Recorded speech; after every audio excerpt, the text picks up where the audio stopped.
Savez-vous ce qui se cache derrière vos échecs répétés, vos angoisses nocturnes et ce vide que rien ne comble? Je vais vous révéler la vérité que l'ennemi ne veut surtout pas que vous entendiez. Sans Jésus-Christ, vous êtes un roi sans couronne, un héritier sans héritage, un soldat sans armes. Mais aujourd'hui, les chaînes vont se briser.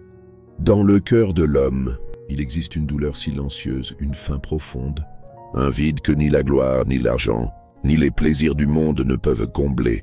C'est le cri de l'âme humaine qui a été séparée de sa source. Ce cri, on l'entend dans le silence de la nuit, dans les larmes cachées, dans les réussites sans saveur, dans les rires forcés et les masques qu'on porte pour cacher la faillite intérieure.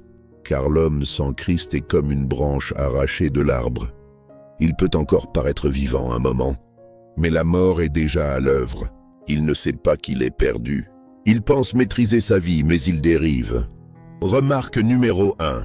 L'homme sans Christ est spirituellement mort. Vous étiez mort par vos offenses et par vos péchés. Éphésiens chapitre 2 verset 1. La première vérité brutale que nous devons affronter, c'est celle-ci. Sans Jésus-Christ, nous sommes morts. Pas seulement affaiblis, pas simplement malades, mais morts. Cela signifie que nous n'avons aucune capacité de produire la vie de Dieu, d'aimer selon Dieu, de penser selon Dieu. Nous sommes déconnectés, et cette déconnexion est fatale. Un mort ne peut pas se relever seul. Il ne peut pas se réformer, ni changer par lui-même. Sans Christ, nous ne sommes pas simplement en difficulté, nous sommes incapables. Remarque numéro 2, l'homme sans Christ est esclave. Jésus leur répondit, en vérité, je vous le dis, quiconque se livre au péché est esclave du péché. Jean 8, verset 34. L'homme pense être libre, mais il est dirigé par ses passions, ses blessures, ses peurs et ses habitudes. Il suit le courant du monde, il obéit à la chair, et il est manipulé par l'ennemi sans même le savoir. Il est comme un prisonnier qui a appris à aimer sa cellule. Regarde autour de toi, les addictions, les relations toxiques, la haine, la jalousie, la vanité. Ce sont des chaînes, pas des choix éclairés. L'homme sans Christ n'a pas la force de dire non, ni la lumière pour discerner ce qui est bon. Remarque numéro 3. L'homme sans Christ est aveugle. Le Dieu de ce siècle a aveuglé l'intelligence des incrédules, afin qu'ils ne voient pas briller la splendeur de l'évangile de la gloire de Christ. 2 Corinthiens 4, verset 4. C'est cela le plus tragique. L'homme sans Dieu ne voit pas. Il est dans l'obscurité, mais il s'imagine être éclairé. Il pense savoir, mais il est perdu. Il croit être intelligent, mais il est dans l'illusion. Ce monde appelle le mal bien et le bien mal. Il glorifie ce qui détruit et méprise ce qui sauve. Et sans la lumière de Christ, on s'y perd. Remarque numéro 4. L'homme sans Christ est sans but. Où il n'y a pas de vision, le peuple est sans frein. Proverbe 29, verset 18. Combien vivent sans direction? Ils courent après le vent, passent d'un rêve à un autre, sans racines, sans stabilité, sans fondement. Ils réussissent parfois aux yeux du monde, mais à l'intérieur, c'est le chaos. Un témoignage bouleversant d'un ancien millionnaire que j'ai rencontré résonne encore en moi. Il s'était fait fortune dans l'immobilier en Californie. Il m'a dit « J'ai tout eu, mais je n'étais rien. J'ai perdu mon âme en gagnant le monde. » Ce n'est qu'en rencontrant Christ qu'il a compris que sa véritable identité n'était pas dans son compte en banque, mais dans l'amour du Père.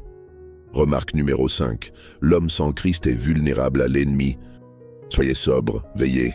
Votre adversaire, le diable, rôde comme un lion rugissant, cherchant qui il dévorera. 1 Pierre 5, verset 8. L'homme sans Dieu est une cible facile. Il est sans couverture, sans défense spirituelle, et exposé aux attaques constantes du diable. Il peut être possédé par l'amertume, l'orgueil, la peur, la culpabilité, sans vraiment comprendre d'où viennent ses douleurs.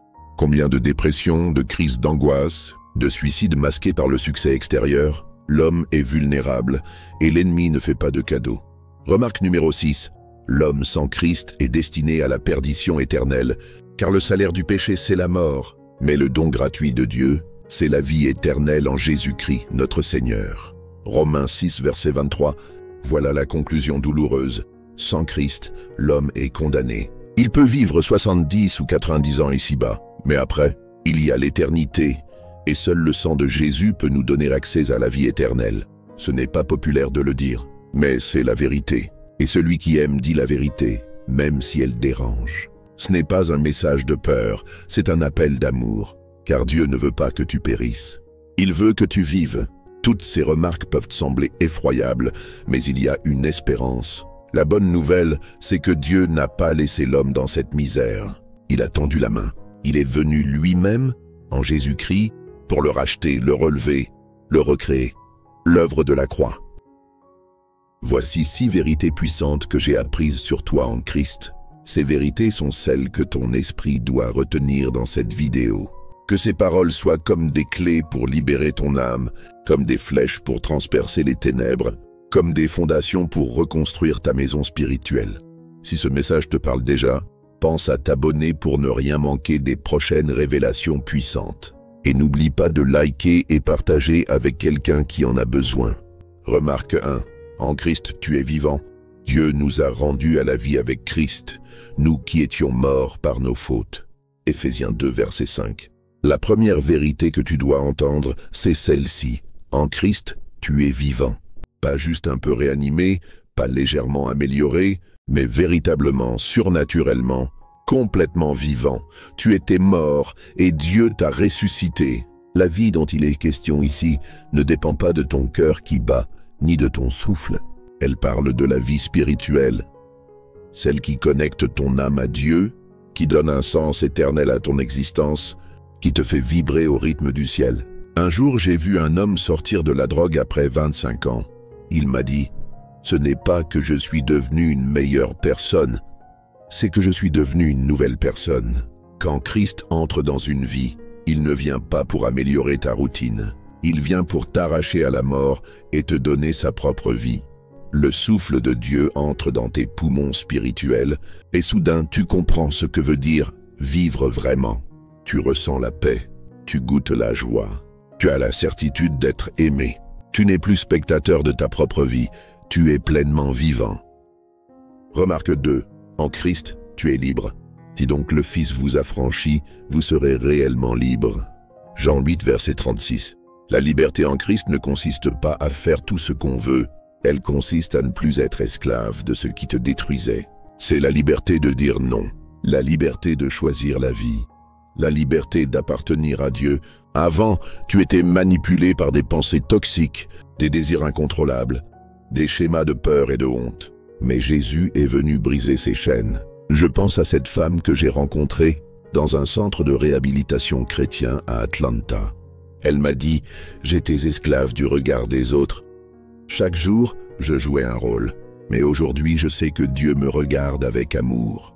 Je n'ai plus besoin de me cacher. » La liberté commence quand tu comprends que tu es déjà accepté, déjà aimé, déjà choisi. Tu n'as rien à prouver. Tu n'as plus à mériter. Tu n'es plus à vendre. Et la liberté ne s'arrête pas à l'intérieur de toi. Elle rayonne. Elle se manifeste dans ta façon de parler, d'aimer, de pardonner. Tu es libre d'être ce que Dieu a prévu que tu sois. Si cette vérité t'encourage, prends une seconde pour t'abonner et active la cloche de notification pour rester connecté. Remarque 3. En Christ, tu es éclairé. Vous êtes la lumière du monde. Matthieu 5, verset 14. L'une des œuvres les plus puissantes de Jésus dans ta vie, c'est qu'il ouvre tes yeux. Là où tu ne comprenais rien, tu reçois la révélation. Là où tu croyais des mensonges, tu entends la vérité. Là où tu étais dans l'obscurité, la lumière s'allume. Être éclairé, ce n'est pas tout savoir. C'est voir l'essentiel, c'est comprendre ce qui compte vraiment. C'est avoir un discernement spirituel dans un monde qui glorifie le faux. La lumière que Christ met en toi devient aussi une lumière pour les autres. Ton regard change, tes priorités changent. Tu commences à aimer ce que Dieu aime et à rejeter ce qu'il rejette. Tu discernes les pièges, tu exposes les ténèbres, tu portes la clarté. Tu n'as plus besoin de marcher à tâtons. Tu as la lumière de la vie. Remarque 4. En Christ, tu as un but, car nous sommes son ouvrage, ayant été créés en Jésus-Christ pour de bonnes œuvres. Éphésiens 2, verset 10. Tu n'es pas un accident. Tu n'es pas un numéro dans une masse humaine. Tu es une œuvre d'art divine, créée avec intention, appel, mission. En Christ, tu retrouves le sens de ton existence. Combien de personnes vivent dans la frustration, la comparaison, la compétition?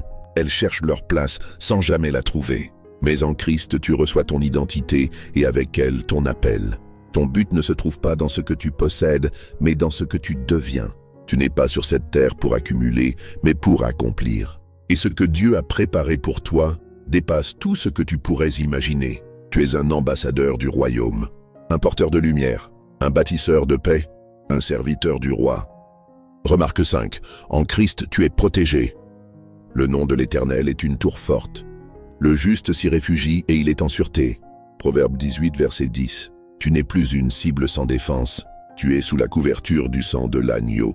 Tu es protégé. Non pas que tu ne connaîtras plus les combats, mais tu ne les vivras plus seul. Christ est ta forteresse. Il est ton bouclier, ton refuge, ton rocher. Tu peux traverser les tempêtes avec la paix, car tu sais qui est dans ta barque. Je me souviens d'une femme dont la maison avait brûlé. Elle a tout perdu, mais elle m'a dit en pleurant, « Je n'ai rien, mais j'ai Jésus. » Et c'est assez. Quand tu comprends que ta protection ne dépend pas de ton assurance, mais de ta relation avec Dieu, tu peux dormir en paix. Tu peux affronter l'opposition sans paniquer. Tu peux dire, même si je marche dans la vallée de l'ombre de la mort, je ne crains aucun mal. Tu es protégé, même quand tu ne le ressens pas, car le Seigneur combat pour toi. Remarque 6. En Christ, tu es sauvé pour toujours. Il n'y a donc maintenant aucune condamnation pour ceux qui sont en Jésus-Christ. Romains 8, verset 1. Le plus grand mensonge du diable, c'est de te faire croire que tu dois encore mériter ton salut. Mais la vérité, c'est que tu es déjà sauvé. Pas parce que tu es parfait, mais parce que Jésus l'est. Ton salut ne repose pas sur tes œuvres, mais sur sa croix. Tu peux marcher avec assurance. Tu peux te relever après chaque chute. Tu peux t'approcher du trône avec confiance. Tu es sauvé. Tu es pardonné. Tu es adopté. Cette vérité te donne une paix que rien ne peut voler. Tu ne crains plus la mort. Tu ne vis plus dans la peur du rejet. Tu sais que tu es à lui et que rien ne peut t'arracher de sa main. Pour finir, sache que ce que tu viens de lire n'est pas un beau discours. C'est une déclaration céleste, un acte spirituel, une vérité éternelle. En Christ, tu es vivant, libre, éclairé, appelé, protégé, sauvé. Ne laisse plus le passé te définir. Ne laisse plus le monde t'étiqueter. Ne laisse plus l'ennemi t'accuser. Prends ta place, marche dans ton identité. Déploie tes ailes. La vérité t'a affranchi. Vis comme un affranchi. Et n'oublie jamais, ce que Dieu dit de toi est plus réel que tout ce que tu as vécu. Ce que tu es en Christ, l'enfer ne peut pas le contester. Le ciel l'a déjà scellé. Amen. Merci d'avoir suivi ce message jusqu'au bout. Si tu as été touché, prends une seconde pour t'abonner, aimer cette vidéo et la partager autour de toi. C'est une manière simple mais puissante de propager la lumière. On se retrouve très bientôt pour une nouvelle vidéo pleine de vérité et d'espérance. D'ici là, reste fort, reste fidèle et surtout, reste en Christ. À très vite et que Dieu te bénisse abondamment.